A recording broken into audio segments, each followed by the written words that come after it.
Sementara itu pemirsa, kehadiran sekolah rakyat tingkat sekolah menengah atas di Kabupaten Lombok Timur memberi harapan baru bagi ratusan siswa yang sebelumnya putus sekolah untuk kembali mengenyam pendidikan. Sekolah rakyat yang didirikan pemerintah menyasar anak usia sekolah dari latar belakang keluarga kurang mampu yang tidak bisa melanjutkan pendidikan formal karena terkendala faktor ekonomi.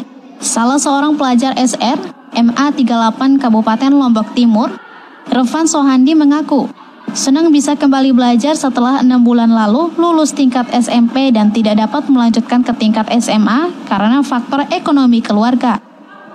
Sekolah rakyat menjadi salah satu harapan baru yang inklusif dan berkelanjutan, khususnya bagi pelajar yang tidak mampu melanjutkan pendidikan ke tingkat yang lebih tinggi. Irfan Sohandi, remaja asal desa Mendana, Kecamatan Keruak ini, lebih memilih meninggalkan proses yang tengah dilaluinya untuk menjadi pekerja migran Indonesia atau PMI demi untuk melanjutkan pendidikan tingkat SMA di sekolah rakyat. Sejumlah tahapan untuk menjadi PMI dengan tujuan negara Malaysia sudah pada proses perekaman untuk pembuatan paspor, namun penerimaan siswa sekolah rakyat secara gratis menjadi pilihannya untuk mengenyam pendidikan.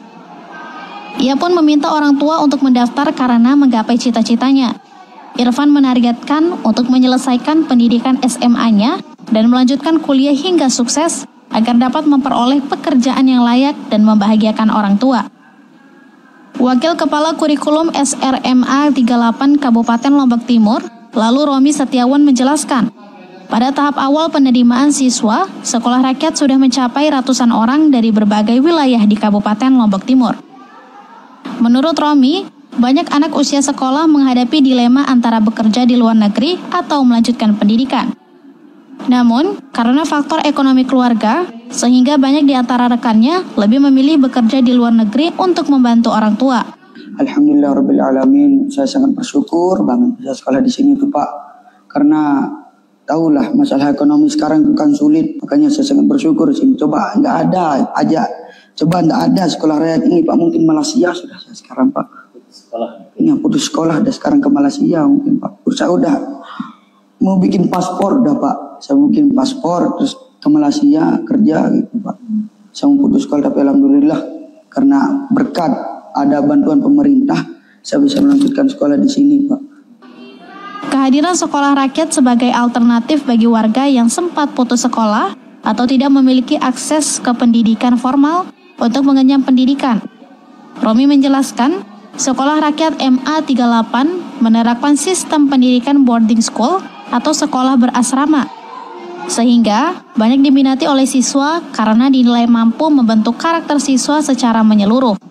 Pola pembelajaran di sekolah-sekolah rakyat tidak hanya menekankan pada aspek akademik, tetapi juga pengembangan kedisiplinan, kemandirian, dan pembentukan nilai-nilai moral. Kita ini latar belakangnya memang dari keluarga yang kurang mampu, dari Desel 1, Desel 2, dan tentu karakter dari anak-anak kita ini memang sangat beragam sekali. Betul. Kalau kita lihat perkembangannya yang sampai saat ini, kan kebetulannya kami juga sudah melakukan diagnosa awal ini dari guru, jadi kemampuan dasar anak-anak kami memang sebagian ini memang putus sekolah, dan bahkan ada yang sudah putus sekolah bahkan melanjutkan kembali, dan ada juga dari anak-anak kami ini yang memang sebenarnya tidak mau melanjutkan ke SMA, tetapi dengan adanya sekolah rakyat ini mereka difasilitasi. Romi juga mengatakan, sistem pembelajaran boarding school menggabungkan kegiatan belajar mengajar dengan kehidupan berasrama, sehingga semua siswa bisa dikontrol dengan sistem pendidikan formal dan agama. Selain siswa dan guru, proses belajar secara boarding school juga melibatkan pengasuh asrama dalam pembinaan karakter. Nanang Marswandi, TVRI Nusa Tenggara Barat, melaporkan.